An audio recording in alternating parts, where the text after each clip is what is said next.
the advantage to the 7702 is if you only qualify for a lower death benefit, you can put in a lot more money if you want to. The downside to this is sometimes people end up liking having a little higher death benefit. And so it's kind of weird when we're comparing the two different products and I design a mech limit for them and there's a big difference between how much death benefit's needed. So for this particular design that I did, we were comparing the two.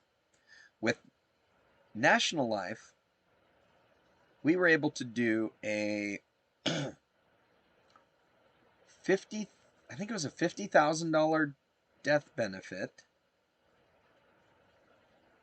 $50,000 premium payment annual. And I think we were able to do it for like 900,000 death benefit, something like that. This was somebody who was a little bit older, in their 50s, I think. Not a whole lot of death benefit, but a lot of money that they could put into it. The Allianz product, it was like $1.9 million death benefit.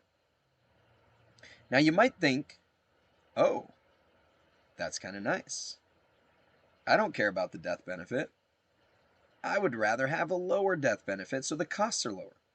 Well, even though the costs were lower in that, the Allianz product still outperformed the National Life product for the illustrations and the projected growth.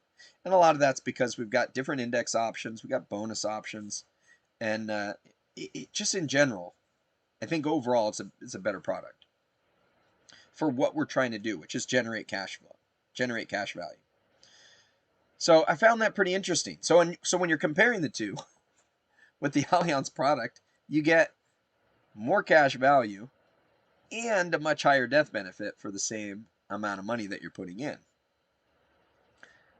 Now, when the Allianz products come out and we get a change, we get those changes, you'll be able to put more money in it lower. You could still get a higher death benefit if you wanted to and put that same amount of money in. It just gives you the ability. It doesn't change the underlying cost of the insurance. So these new regulations, it doesn't change the cost of the insurance. It only changes what the government will allow you to put into them without it becoming a modified endowment contract.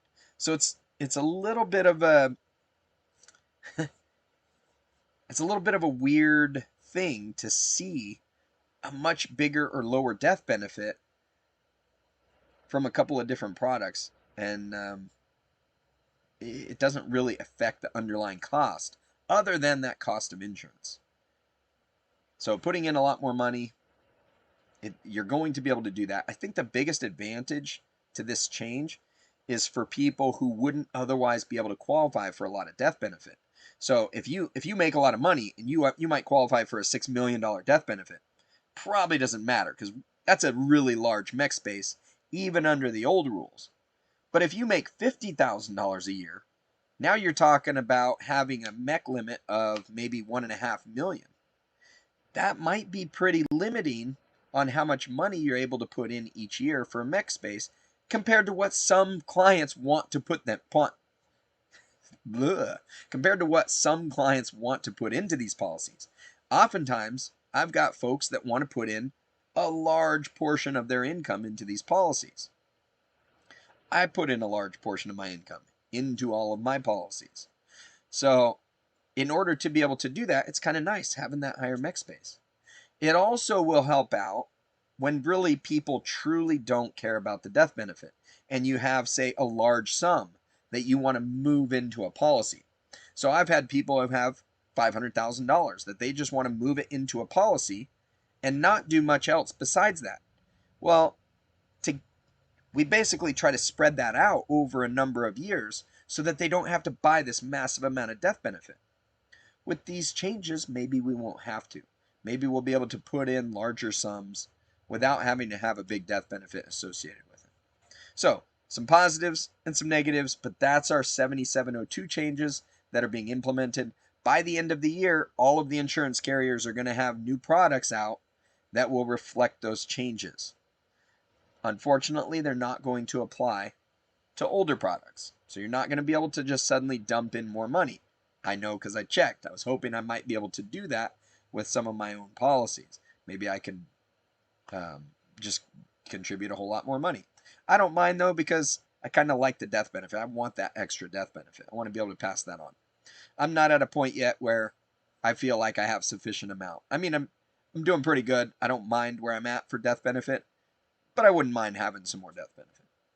So, Way Out West also says, some say more mech space, others say more expense death benefit with the new rules. It's not more expense death benefit. That's the thing. I mean, the underlying cost of insurance doesn't change under these rules. The only thing that changed is how much you can contribute. So, let's take the old rules, and let's say you wanted to put in, or let's say you had a death benefit of $100,000. And the cost of that is $1,000 a year. But the mech limit, what you could put into the policy, is $10,000 a year. Now you're going to get $9,000 of paid up additions, or $9,000 of money going into cash value that has the ability to grow with the $100,000 death benefit. Under the new rules, that $100,000 might still cost you $1,000 a year in cost, but you might be able to contribute $15,000 instead of $10,000. So the cost didn't go up, but you could put in more money. So now, instead of $10,000 or $9,000 in there growing, you might have $14,000 in there growing. That's where the difference comes in. So it's not, from what I've seen, it's not more expense on the death benefit. Hope you found value in today's video. If you'd like to find out more about IUL and whole life, check out these videos right over here, and we'll see you next time.